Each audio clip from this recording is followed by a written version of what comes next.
le Maroc est officiellement qualifié pour les 16e de finale. Et laissez-moi vous dire qu'on connaît déjà le prochain adversaire du Maroc pour son prochain match. Bougez pas, je vous explique tout. Après leur victoire 4-2 face à l'Haïti, le Maroc termine donc deuxième du groupe derrière le Brésil. Et si vous regardez bien, le Brésil a 7 points, le Maroc aussi a 7 points. Pourtant, le Brésil est premier. C'est parce qu'il y a une différence de but. Le Brésil a marqué plus de buts que le Maroc et a encaissé moins de buts que le Maroc. Du coup, en terminant deuxième du groupe C, le Maroc va donc affronter les Pays-Bas pour son prochain match. Mais si la Tunisie réussit à battre les Pays-Bas, ça va tout bouleverser. Le Maroc ne va plus affronter les Pays-Bas. Mais de vous à moi, nous savons tous que la Tunisie ne peut jamais battre les Pays-Bas. Jusqu'à présent, le Maroc reste le meilleur pays africain dans cette compétition. Ils ont marqué plus de buts, ils ont plus de victoires que tous les autres pays réunis. Et juste un petit rappel, la dernière Coupe du Monde 2022, le Maroc était en demi-finale. Et vous savez ce qui m'impressionne chez les Marocains? Dites-vous que le Maroc a été mené à 2 reprises dans ce match. C'était clairement un match piège. Et à chaque fois, le Maroc a trouvé les ressources nécessaires pour remonter ce but. Moi, je vous dis la vérité, le seul pays que moi je vois durer dans cette Coupe du Monde, c'est bien le Maroc. Les Sénégalais ne vont même pas se qualifier. La Côte d'Ivoire, priez pour que Adegra ne fasse pas un contrôle. En tout cas, nous allons tous supporter les pays africains. D'abord, je commence par le Maroc. Et encore félicitations aux Marocains. Dima Maghreb, vous faites honneur à l'Afrique. Comment on a pu paniquer comme ça contre Haïti, les gars? Alors encore une fois, vous allez me dire, j'exagère, je suis jamais content, tout ça. Ok, d'accord, si vous voulez, j'en ai rien à foutre. Oui, d'accord, si vous voulez. Mais les gars, je vous jure que se prendre 2 buts comme ça contre Haïti, c'est pas normal. C'est pas normal, les frères. Ils ont mis 0 but dans cette compétition. 0 but sur ces deux derniers matchs. Ils arrivent, ils mettent 2 buts contre nous. Ils ont joué le match en étant déjà éliminés, les frères. Pour eux, juste se qualifier à cette Coupe du Monde, c'était déjà un exploit. Ils avaient plus joué la Coupe du Monde depuis 52 ans. Là, ils arrivent. Ils font un match et demi, ils sont déjà éliminés. Ils arrivent contre nous, ils mettent 2 buts. Et on va trouver ça normal? Non, c'est pas grave. Mais les gars, mais je vous le dis très clairement, les frères, mais si on joue comme ça, en 16e de finale, que ce soit contre les Pays-Bas, le Japon, la Chine ou même Hong Kong, si vous voulez, je vous jure, les frères, je vous jure, si on joue de la même manière, ça risque d'être problématique. Alors j'espère que ça va pas être le cas, bien sûr, hein, mais je vous jure, les frères, il va falloir relever le niveau. Il va falloir sérieusement relever le niveau parce que ce match-là, on peut pas en être satisfait. Alors, je suis sûr et certain, hein, pour un spectateur neutre, voir un match comme ça a dû être un régal, hein, une première mi-temps comme ça, où ça part des deux côtés, dans tous les sens, etc. C'est très bien. Mais moi, j'en ai rien à foutre. On n'est pas là pour, donner du plaisir aux gens, raconter des belles histoires. On n'est pas là pour faire la petite histoire. On est là pour être le méchant du film, les gars. C'est aussi simple que ça. Son repositionnement en tant que faux numéro 9. L'idée du siècle! La Coupe du Monde de Saïbari. Ça a été le coup de génie du coach marocain. On s'y attendait absolument pas. Et c'est une immense réussite.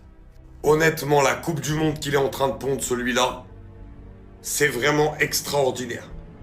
Il y a eu sa signature au Bayern, il n'est pas perturbé, il est dans son mondial et il est en mission. Quand un numéro 10, qui peut aussi jouer ailier, joue faux numéro 9, ça offre énormément de possibilités. Mais quand tu connais la qualité des milieux marocains, le fait que tu aies des numéros 10 aussi qui jouent ailier, ou des numéros 8, parce qu'on a souvent El Khanouz, Diaz qui jouent un peu sur les ailes. Pas d'avoir un Saïbari qui est un peu dans le même profil que ces mecs-là. En faux numéro 9, ça permet énormément de permutations entre les postes. Notamment avec des milieux de terrain qui sont aussi capables de faire les dédoublements de fonction. Et c'est une tannée monumentale à défendre pour l'adversaire. Et Saïbari, alors je crois qu'il fait un record, hein. Faudra me dire quel joueur marocain dans l'histoire de la Coupe du Monde a marqué lors des 3 matchs de poule. Je sais même pas si c'est déjà arrivé. Honnêtement, les amis, c'est extrêmement puissant ce qu'il est en train de proposer. Et on doit lui dire un très très grand bravo. Parce que son début de Coupe du Monde, il est extraordinaire. Tu aussi, ça dit, c'est moi mon grand-père m'a toujours dit, hein, que ce que tu ne peux pas commencer là, faut pas déjà terminer. Mais vous commencez quelque chose. Alors vous savez très bien qu'au fond, vous ne pouvez pas terminer. Vous énervez pour marquer à des gens, premier. Vous marquez pour quoi? Hein? Allez-moi les gens. Vous voulez vous partez marquer à une équipe, ou même vous savez très bien qu'eux, ils sont nerveux. Hein? Des fois même tu les vois, tu leur dis bonjour. Sur ton bonjour que tu as dit là, c'est pas bien placé là, ils s'énervent en même temps. Alors vous partez marquer contre eux. C'est bien. Vous n'avez rien vu. Oh puis, hein? Saïbari là, il est en forme, hein?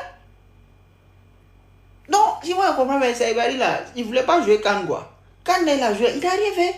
C'est la mondiale là, lui, il commence à tout faire en même temps. Seigneur! Non! Finale de Cannes, on a qu'à rejouer pour voir quelque chose. Aïe! Maroc là! Ils sont forts, hein?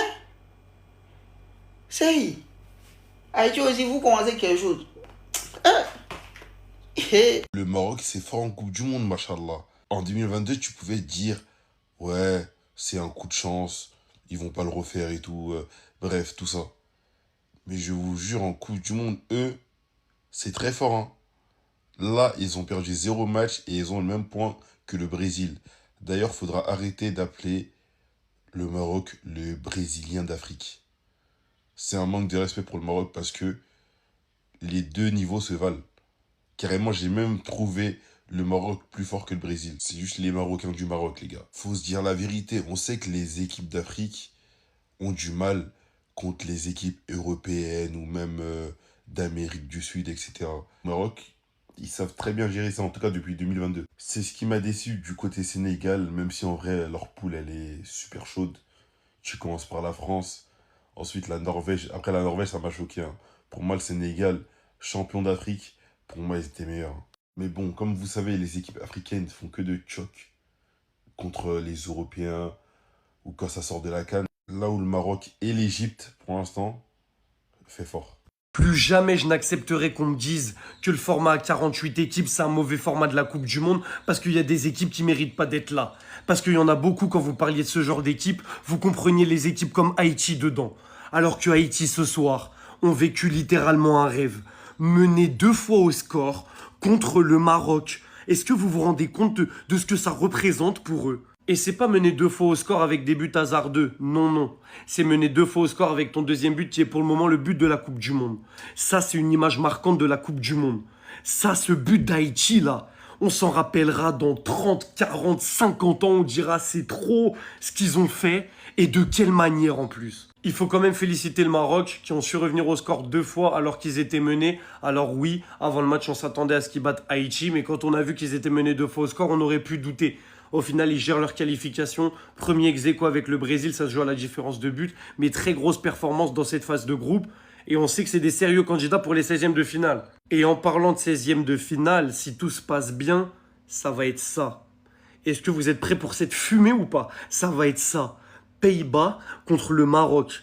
S'il y en a un de vous qui peut prédire qui va se qualifier, c'est un malade mental. Pour moi, c'est impossible. C'est tellement une opposition de style, c'est tellement 2 équipes qui nous ont prouvé qu'ils pouvaient aller jusqu'en quart minimum dans cette phase de groupe que je ne sais pas ce qui va se passer là-dedans. Bref, bravo aux 2 équipes. Bravo au Maroc qui ont fait une phase de groupe quasiment maîtrisée dans l'intégralité. Bravo à Haïti qui ont fait forte impression pour leur première Coupe du Monde. Ils ont failli battre l'Écosse, ils auraient mérité. Ils ont mené 2 fois au score contre le Maroc. Ils ont mis le plus beau but de la Coupe du Monde 2026 jusqu'à maintenant. Donc bravo. Le Maroc en 16e de finale, maintenant on vous attend au tournant parce que vous nous avez prouvé que vous étiez une grosse équipe. Et Haïti, on espère vous revoir en Coupe du Monde parce que vous nous avez fait rêver. Les gars, voici le classement final du groupe C. Cette nuit, on a eu le Brésil qui a battu l'Écosse 3-0 avec un doublé de Vini et un but de Cunha. Vinicius qui porte enfin le Brésil, c'est ce qu'on attendait depuis. Et là, il est en train de nous montrer que voilà, là c'est le Vini du Real. Il en est déjà à 4 buts plus une passe décisive depuis le début de la Coupe du Monde. Dans tous les matchs, il a été décisif. C'est lui le meilleur joueur du Brésil et ça fait plaisir, enfin. Autre moment important du match, l'entrée de Ney, l'entrée du roi Neymar. Qui, comme à son habitude, a fini en pleurs. Les émotions. Depuis octobre 2023, il n'avait pas joué un match avec le Brésil. Donc forcément, c'était sûr qu'il allait pleurer. Dans l'autre match du groupe, on a eu une victoire 4-2 du Maroc face à Haïti. L'Haïti qui menait 2 fois au score. Ils ont mis le 1-0 et le 2-1.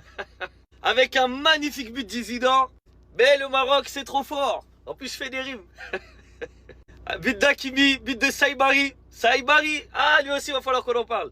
But de Raimi et de Yacine. Magnifique. Yacine, il est rentré en jeu, il met son but. Première Coupe du Monde, il doit kiffer. Bref, du coup, Brésil, premier avec 7 points. À la différence de but, ils sont devant le Maroc qui eux aussi ont 7 points. 3e position, l'Écosse avec 3 points. Qui sera peut-être parmi les meilleurs 3e, pardon, mais je suis pas sûr. Et Haïti, malheureusement, bon dernier. Sac passé. Là, sac passait pas. Mais c'est pas grave, Naboulé. Chapeau Haïti, même avec 0 points, on savait que c'était un groupe de la mort. Donc il n'y a aucune honte. Il n'y a aucune honte de finir avec 0 points dans ce groupe-là.